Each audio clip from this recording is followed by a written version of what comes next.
Hey, in this video I'm going to discuss the Lululemon bucket hat versus the Pretty Little Thing bucket hat. And if we're just meeting, I'm Casey.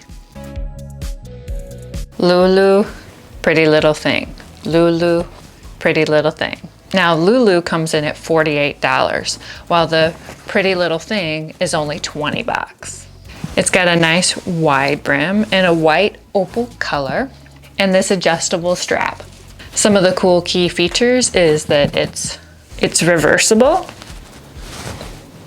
sweat wicking, and it'll keep you cool and dry. It's made of nylon, so it's a lot softer than the other one. Now the Pretty Little Thing bucket hat is more fashion over function.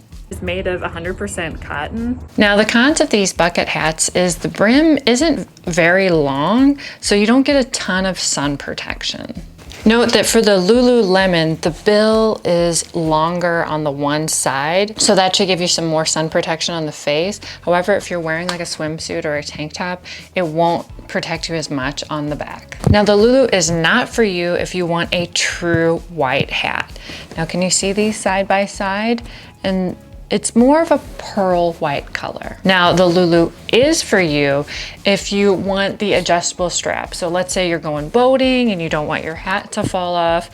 It's not gonna go anywhere with this. Trust me, I wear it with my 1.5-year-old. So let me know, are you gonna go with the Lululemon bucket hat or the Pretty Little Thing bucket hat? If you like more videos like this, consider subscribing. Let me know what kind of videos you would like to see in the comments below. Thanks and have an awesome day. Bye.